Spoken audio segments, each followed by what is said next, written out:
então o tema da nossa reflexão de hoje. Nós vamos falar hoje sobre liberdade e responsabilidade.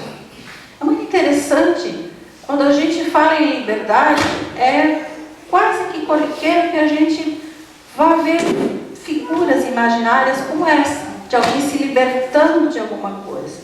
Outros poderiam lembrar instintivamente de uma gaiola aberta ou coisas do tipo. Outros poderíamos nos lembrar de uma escravidão que foi abolida, enfim. A nossa reflexão está sempre repleta de pensamentos íntimos que nós temos. Nós vamos ver que liberdade e responsabilidade tem muito a ver com os nossos pensamentos, com o nosso jeito de ver a vida, sentir, imaginar. E essa figura, ela é muito interessante, eu gostaria que vocês analisassem ela. Para alguns, o fato de a gente compreender ou ter que reflexionar sobre o fato de nós sermos livres, nos tira essa imagem da mente, de que alguém está controlando tudo, de que tudo que nos acontece é por uma determinação divina. Ou seja, às vezes nós temos essa impressão da vida, que independentemente do que a gente fosse fazer ou deixar de fazer, alguém está no controle. E por essa pessoa, ou esse ser, ou essa energia estar no controle, e há alguém no controle. Mas o nosso jeito equivocado de compreender isso, passa a essa energia, a essa pessoa, a esse ser, a responsabilidade das coisas que nos acontecem. Então, se nós vamos falar sobre liberdade, nós temos que ter essas duas vertentes mais ou menos esclarecidas. Será que nós somos marionetes nas mãos do Criador? Será que tudo que a gente conhece, que está por trás da infinita sabedoria, misericórdia, poder divino, isso quer dizer também que nós não temos uma participação ativa? Vamos ver um pouquinho como isso pode ser explicado. Aí estão os livros que nós vamos utilizar para essa reflexão. Dois deles, esses que a gente acabou de indicar. E nós vamos nos concentrar no Livro dos Espíritos, escrito, editado em 1857, 1857. Ele está mais atualizado do que nunca. E nós vamos encontrar dentro desse livro, de uma forma didática, uma divisão feita em 4 outros livros, para que aquele que fosse buscar instrução nele pudesse localizar-se. E nós vamos hoje falar do livro terceiro, ou do terceiro livro que trata das leis morais. E especificamente, vocês podem enxergar lá em vermelho, nós vamos nos deter no capítulo 10, que fala da lei da liberdade. Mas então a liberdade é uma lei? Sim. Ela é uma lei natural, ou seja, ela faz parte da criação divina. Quando todos nós fomos criados, criou-se junto toda uma estrutura para que a gente pudesse exercer as nossas funções, ou seja, para que pudéssemos fazer ou retribuir ou comparecer diante daquilo tudo que Deus programou para o ser humano, para o espírito encarnado. Então nós vamos falar, além da liberdade e responsabilidade, nós vamos tocar num assunto chamado lei da liberdade. Nós vamos entender como ela acontece. Se ela é uma lei, ela está fundamentada. Vamos ver? Para que a gente possa reflexionar bem certinho e não ficar tão confuso, porque há um tema que mexe muito com o jeito íntimo de cada um de ver essa questão, a gente vai falar, mais ou menos a gente vai dividir isso um pouquinho. Nós vamos primeiro entender o que é a liberdade, depois nós vamos ver que tipo de liberdade nós temos, depois nós vamos falar de palavrinhas bem conhecidas, principalmente na casa espírita, que é o tal do livre-arbítrio, que ele exerce responsabilidade, que ele é alguma coisa para se entender sobre fatalidade, e vamos finalmente compreender o princípio de ação e reação. Ou seja, nós vamos tentar compreender um pouco como funciona a justiça divina. Então vamos lá. Primeiramente, liberdade natural. Quando a gente for olhar no dicionário, a gente vai ver que a liberdade que está escrita, que todo mundo pensa, é essa, da gente poder ser uma pessoa livre. Hoje é na quarta-feira à tarde, eu estou aqui porque eu sou livre. Eu negociei minhas horas no trabalho, eu tenho direito a ter horas de folga. E assim por diante. Então, assim, literalmente, a gente começa a ver que é uma situação, é um estado em que a pessoa se sente livre. Isso significa a liberdade natural. Nós ainda podemos confundi-la apenas como sendo um jeito de ser independente. Então, eu posso me sentir livre porque eu não devo satisfação para ninguém. Eu posso me sentir livre apenas porque eu tenho autonomia. Trabalhei, agora estou aposentado, não tenho satisfação para ninguém, ninguém tem nada a ver com isso. Eu posso ter autonomia financeira, de saúde, e eu posso exercer livremente a minha vontade de ir, de vir, como se tudo se resumisse a uma questão externa. Como nós estamos numa casa espírita, a nossa reflexão é para um fim mais de interiorização e compreensão, a gente vai buscar um pouquinho mais profundo esse nosso esclarecimento. Tudo isso é verdade que a gente comentou. Mas será que a nossa liberdade, essas todas que a gente colocou e que o dicionário nos esclarece, será que ela é absoluta? Será que nós podemos de fato fazer tudo o que vem na nossa mente? Será que eu posso exercer tudo que eu tenho vontade de fazer? Será que isso é possível? Em qualquer situação, por mais livre que eu me encontre fisicamente, economicamente, politicamente, religiosamente, e aí nós vamos ver que somente se nós vivêssemos como um eremita, nós poderíamos ser totalmente livres olhando por este ano. Porque enquanto nós vivermos em sociedade, sociedade é mais de uma pessoa. Nós vamos ter direitos e deveres, nós vamos ter o nosso espaço e o espaço da outra pessoa, da outra criatura. Então Kardec fez essa pergunta aos espíritos, porque desde sempre está uma preocupação. Vejam lá que hora é que nem um sinaleiro, né? Ora a gente pode, ora a gente tem que estar com atenção e ora a gente pode prosseguir. Então ele perguntou, há posição no mundo em que o homem possa ter liberdade absoluta? E eles responderam que não, porque vós todos necessitais uns dos outros, tanto os pequenos como os grandes. Não foi isso que Jesus ensinou? Ele não veio nos trazer a máxima de que nós devemos amar-nos uns aos outros? Ele já estava falando disso, mas como a gente ainda vive pensando que amar é morrer de amores pela outra pessoa, a gente não consegue compreender. Amar é comportar-se amorosamente, fazer ao outro aquilo que gostaria que me fizessem, e a gente começa a entender como é que essa liberdade funciona. Então nós possuímos uma liberdade absoluta? Nós não temos uma liberdade absoluta, a menos que nós fôssemos nos isolar completamente. Nas nossas dificuldades, a nossa maior dificuldade não é exatamente a dificuldade de se relacionar com outra pessoa? E será que ela tem tudo a ver exatamente com o fato de nós querermos ser livres o suficiente para impor a nossa vontade em tudo? Se eu tenho que dividir, se eu tenho que me relacionar, eu fico com ela limitada. A minha liberdade, ela passa a ser relativa. Relativa ao espaço, ao tempo, ao desejo do outro, à minha condição, à educação. Todo o meio onde eu estou inserido passa a ter um peso no exercício e na vivência da minha liberdade. E aí os espíritos responderam ainda para Kardec assim: para haver progresso, o homem precisa interagir com seus semelhantes. É isso que a gente conversou agora.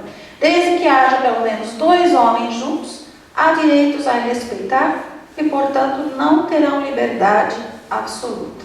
1857. Por isso, a regra de ouro vale em tudo. Se nós aplicarmos esta regra em todas as nossas confusões, nós vamos ter, se não resolvido o nosso problema, um indicativo de como tornar possível a convivência. Não faça aos outros o que não gostarias que fizessem a você.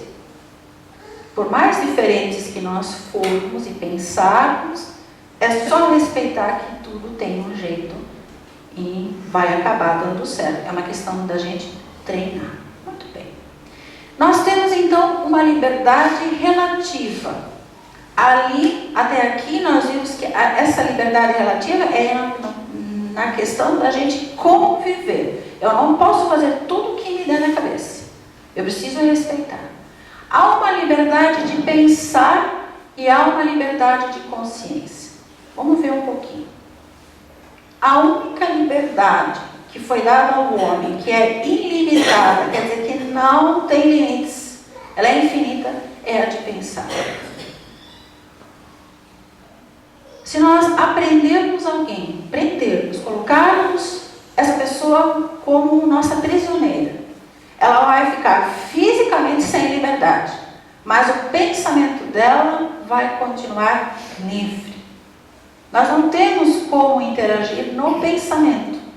Nós podemos ficar falando, declamando, passando filmes e falando tudo o que nós queremos. Ela vai continuar pensando o que ela quer. Então não adianta a gente esbravejar, falar, bater. As novas leis hoje de educação, por exemplo, com crianças, desde quando violência educa? Jesus já dizia, há leis que foram colocadas pelo homem exatamente pela dureza dos nossos corações. Então alguém teve que dar um basta. Começou-se a educar com palavras, com outros recursos, onde até um tapa hoje é considerado um agravante de violência. E a gente fica pensando, mas por que exagero? Há um exagero, há um peso exagerado sobre a lei, porque a gente exagerava. Então, voltando aqui, não adianta colocar a criança só de castigo, ela vai continuar pensando. Experimente separar a criança, botar ela no canto para ficar pensando, cheirando a parede. O pensamento dela vai continuar pensando. Então, o que é melhor? Não vai se relacionar, esclarecer? Dá muito mais trabalho do que colocá-la apenas lá cheirando a parede. A gente começa a entender por que ela faz parte da lei do progresso. Nós temos que compreender para ir assimilando. Então, apenas no pensamento, o homem tem condição de ter uma liberdade ilimitada, sem fim. Experimente. Nós estamos todos sentados aqui. Alguns estão prestando atenção, alguns o pensamento está viajando. Eu, de olhar, não consigo perceber. E se eu perguntar, as cabecinhas vão fazer que sim, que estão prestando atenção. Mas só cada um sabe no que está pensando nesse momento. Então, um prisioneiro que está lá, largado na sua cela, sem nenhuma outra educação, senão só a solidão, o que ele está pensando? Isso nos faz pensar que nós somos seres livres e ilimitados no nosso pensamento. Se o pensamento é ilimitado, o que é a consciência? Por que uns têm que estar reclusos? Por que alguns estão ali, outros estão ali repensando e o peso das suas ações, com a sua liberdade física, realmente agora não podendo mais exercer a sua liberdade, por que alguns conseguem uma assimilação nova, uma perspectiva nova de vida e outros vão permanecer no crime? É uma questão de consciência. E vejam o que Kardec perguntou aos espíritos em relação à consciência. Qual a diferença entre um pensamento que pode ser livre, e ele é livre, que nos proporciona uma liberdade sem limites, e o que é a consciência? A consciência é um pensamento íntimo, que pertence ao homem como todos os outros pensamentos. Então ela também é livre, sim. Quando eu cometo alguma coisa e aquilo me dá uma sensação de peso, aquilo que a gente costuma dizer, dor na consciência. O outro sabe o que você está sentindo de dor na consciência? Por mais que você consiga, tente explicar, ele não vai conseguir. De quem é essa dor na consciência sua? Então, enquanto que o pensamento é ilimitado, a consciência também ela é ilimitada, no sentido de que nós vamos progredindo. Quanto melhor nós pensarmos, ou seja, quanto melhor for a gama dos nossos pensamentos, menos peso de consciência nós vamos ter. O único peso de consciência que nós vamos ter é de não conseguirmos avançar o suficiente. Então tem alguns que fazem uma linda trajetória na vida, se deixam levar por qualquer coisa, geralmente é por conta dos relacionamentos em todos os graus, e acabam interrompendo a trajetória. Começam a pensar diferente, mas se já ficou a sementinha, a consciência acusa de que deveria ter feito diferente. Não é assim que acontece com a gente?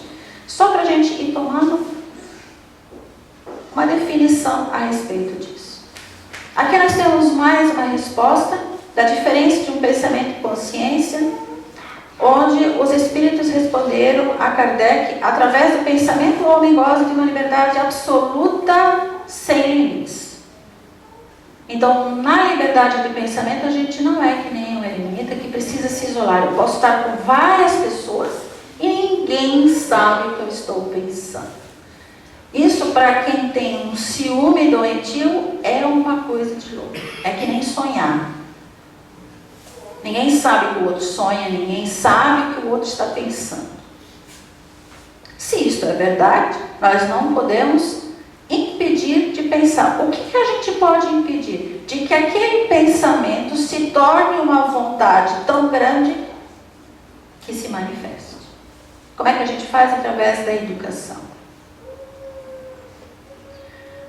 E consciência, nós fomos encontrar um conceito, uma resposta muito apropriada nesse livro do Problema do Ser, do Destino e da Dor, com Leon Denis, onde ele fala assim: a consciência é o centro da personalidade. O que significa isso? O que é a personalidade? Não é aquilo que de fato nós estamos sendo nesta vida.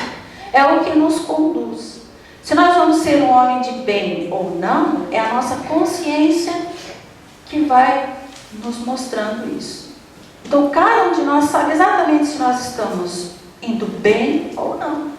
É só a gente prestar atenção nos indícios que ela dá. Sensação boa. Pergunte a você mesmo: você é uma boa pessoa?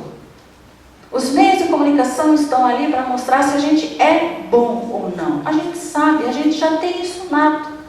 Quem ainda acha que não sabe, tem várias informações ali. Então se pergunte: tanta gente fazendo tanta coisa boa, o que eu faço de bom? O que eu compareço? Se eu não compareço em nada, a minha consciência vai dizer: já está na hora de tu agilizar. Ainda dá tempo. Então aqui eles vão falando da liberdade da consciência.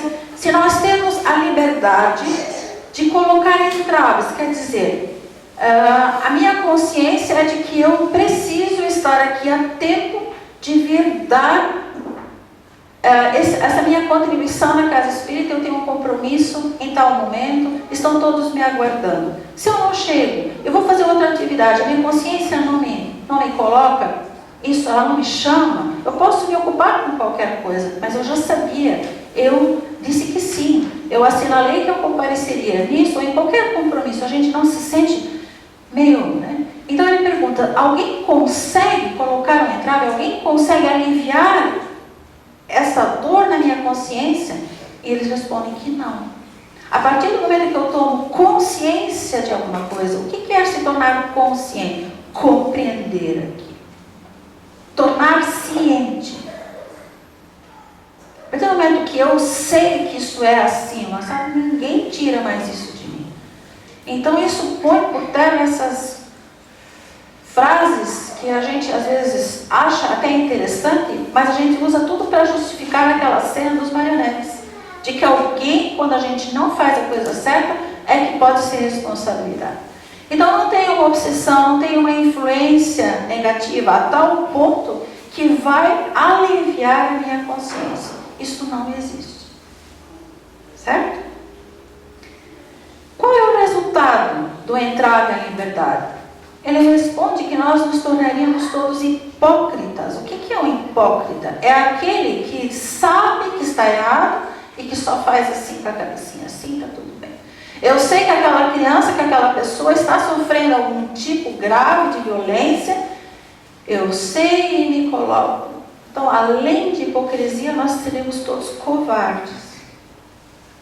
Então, a consciência dos fatos, ela nos estimula a sermos melhores. E uma vez que eu estou ciente de alguma coisa, se eu não faço, de quem é a responsabilidade? A não ser minha, de mais ninguém. É minha. Seja de um espírito mal orientado que está me influenciando, seja de uma obsessão, seja de uma doença, seja.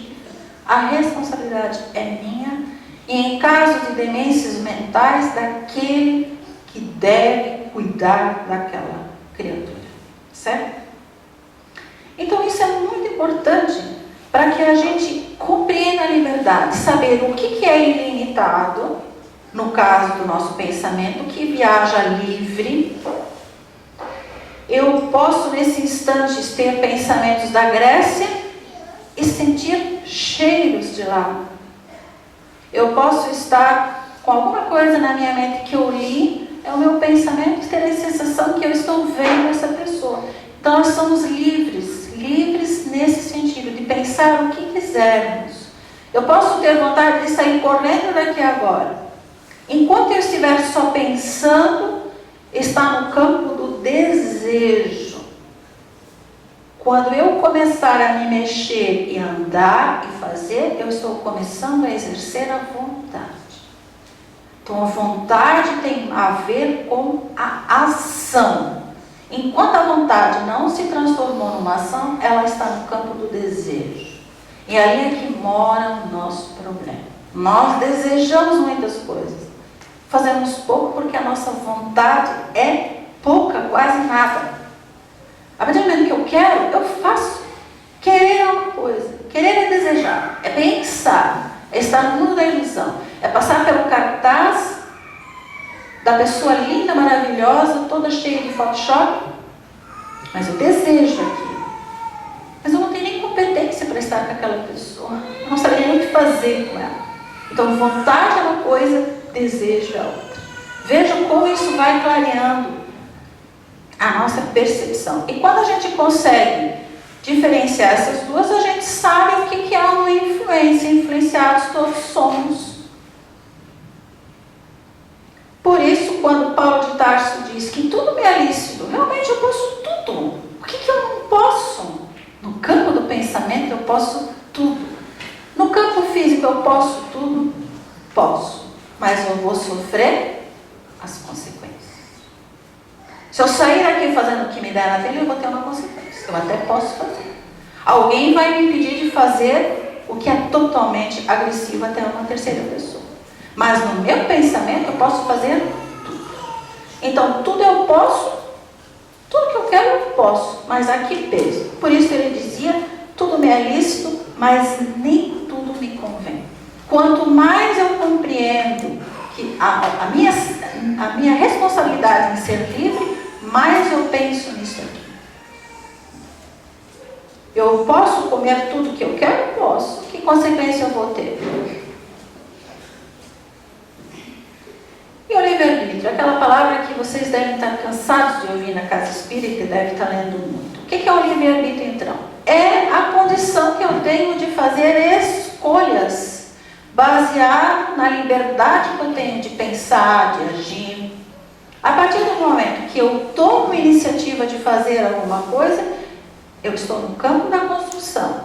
Já saiu do meu desejo, se transformou em vontade. Quando eu coloco a minha vontade junto com a minha liberdade, eu exerço o meu direito de livre-arbítrio.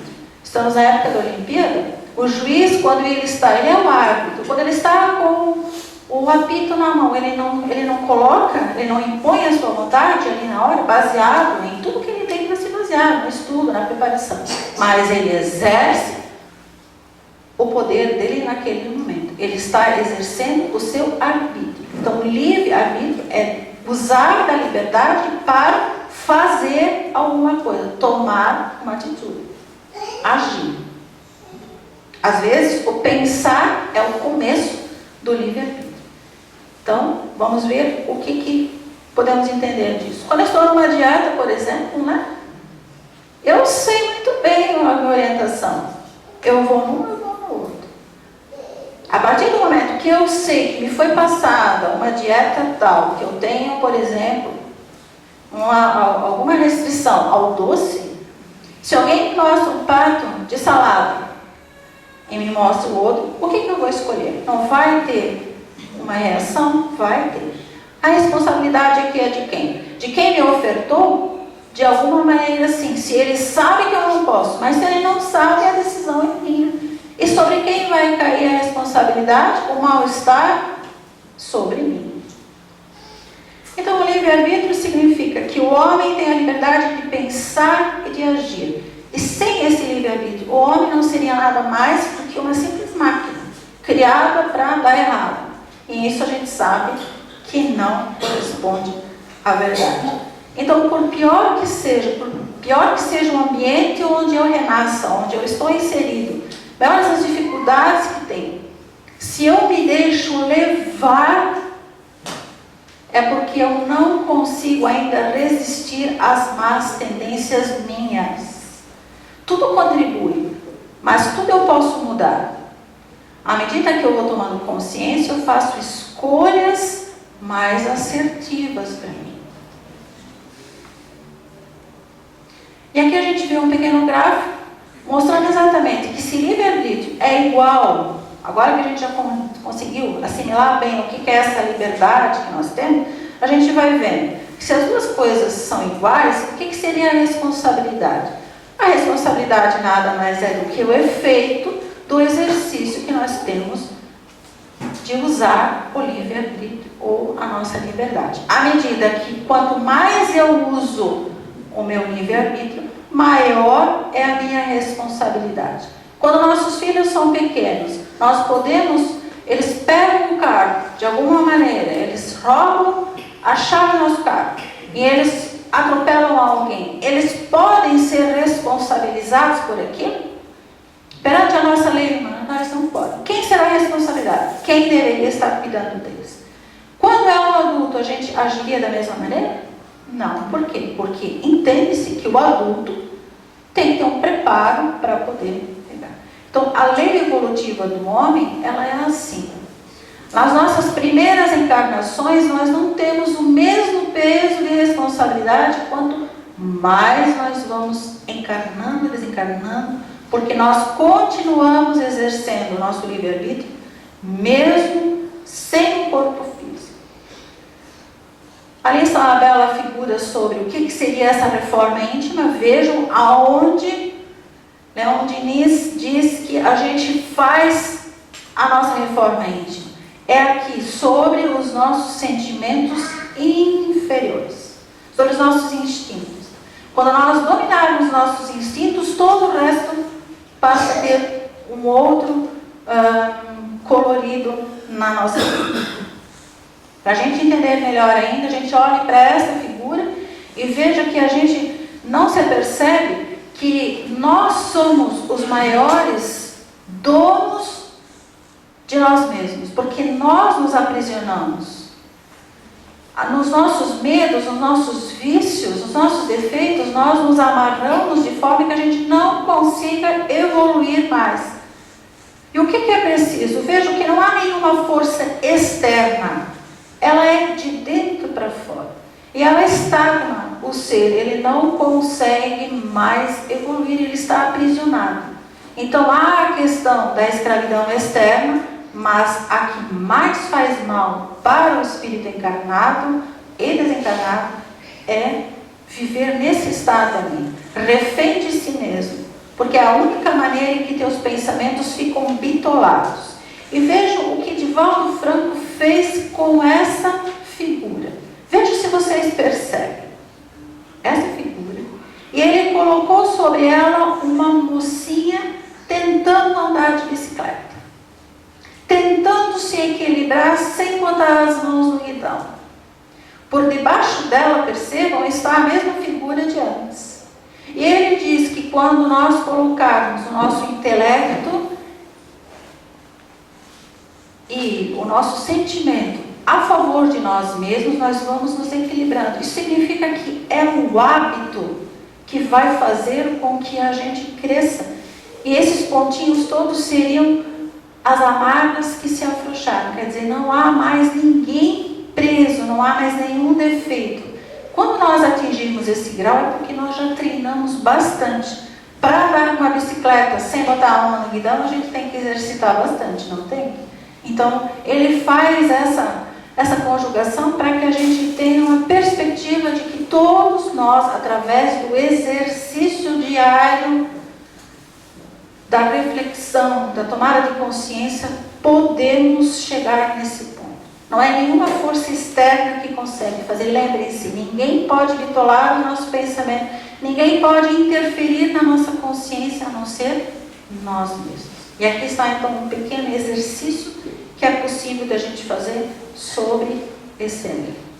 Não dá para falar de livre-arbítrio sem a gente tocar no assunto da fatalidade. Mas para que adianta eu tomar decisões certas, me preparar, se o meu dia está marcado? Maktub, estava escrito. Quem é que nunca ouviu? Quem é que nunca se escondeu atrás dessa frase? Será que é tudo tão simples assim? Eles dizem que não. Kardec perguntou aos espíritos se há essa tal da fatalidade. E se ela existe, então o que vem a ser o livre-arbítrio?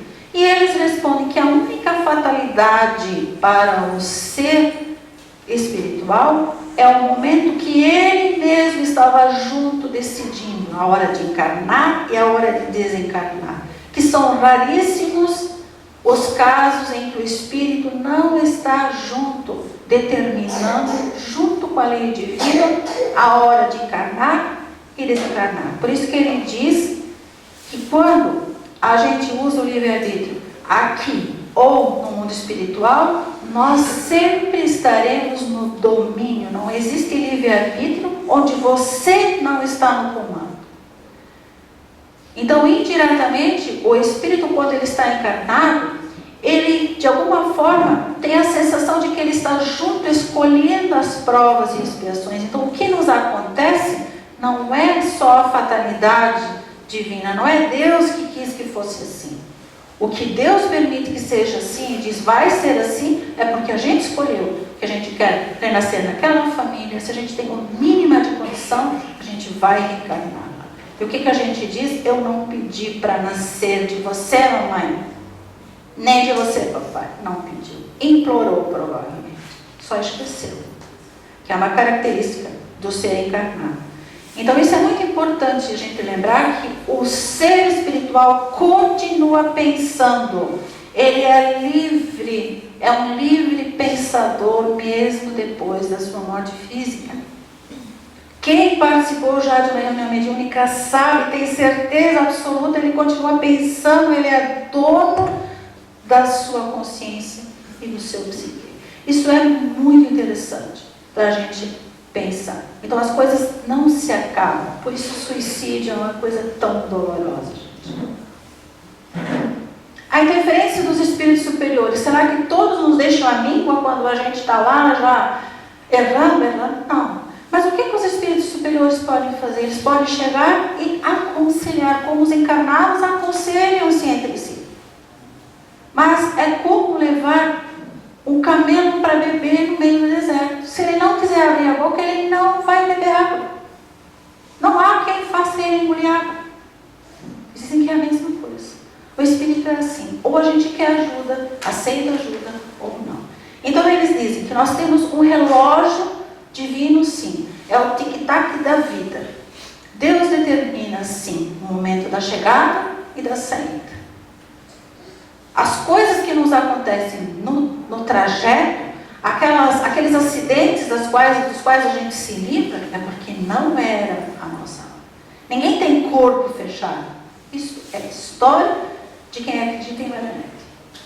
Deus é justo e exerce a sua justiça para com todos. Então, só para a gente tocar. Nesse terceiro livro, o Livro dos Espíritos, vocês vão encontrar toda essa explicação. Gente, é de muito fácil compreensão. E finalmente a gente chega então no princípio da ação e da reação. O livro Céu e Inferno tem essa bela explicação de que nenhum pensamento bom ou mal passa desapercebido. Tudo conta. Então eu sou um pensador, eu sou livre, eu posso pensar o que quiser, mas tudo fica registrado. Porque se não ficasse registrado, como é que eu ia conseguir avançar quando a minha consciência ela tem que registrar que eu pensei equivocadamente? Quantas vezes a gente aprende alguma coisa hoje que até ontem era normal? Quando a gente é menino, jovem, o que a gente gosta de fazer? Se alguém dá um estilingue, o que era bom, pelo menos na nossa idade, o que era bom de fazer? Hoje vocês fazem a mesma coisa? A consciência não dói quando vê o passarinho lá? Quer ver quando você começa a compreender como funciona a reencarnação? Você fica pensando, gente, olha o que eu fiz.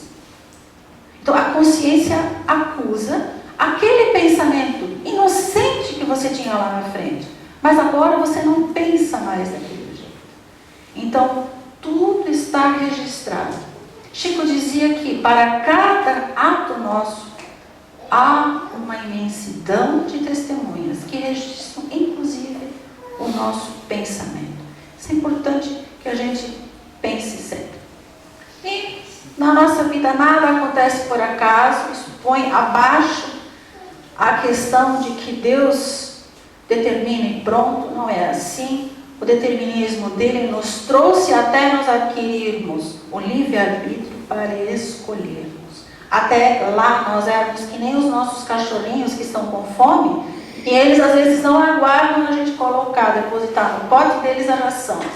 Eles são responsáveis porque eles derrubaram na nossa mão o pote? Não. Você pode bater, você pode fazer, ele não vai compreender o que você está falando, porque ele é limitado. O pensamento dos animais é limitado. No ser humano torna-se ilimitado. Por isso nós temos a razão, é o nosso maior atributo. Então tudo na nossa vida é como um joguinho de dominó. Nós somos responsáveis por ações que nós tomamos. Se não foram agora nessa vida, foram em vidas passadas. Então, de alguma maneira, as experiências que nós vamos adquirindo na vida e nas vidas sucessivas estão relacionadas com o nosso atual estado evolutivo. Pouco tem a ver com o que Deus seja injusto com um ou justo com o outro.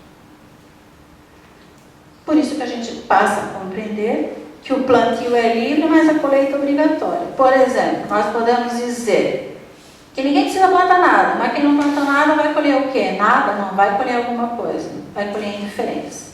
Experimentem fazer de conta que aquilo que acontece com os filhos de vocês não é nada. É assim. Quando vocês quiserem fazer a colheita, esperar quando eles crescerem, vocês vão colher a indiferença deles. Isso é quem não planta nada. E na vida é assim. Então, com isso, eu espero que a gente tenha conseguido compreender um pouquinho mais a potência que nós temos dentro de nós, que é o nosso pensamento e a nossa liberdade. Muito obrigada, muita paz a todos.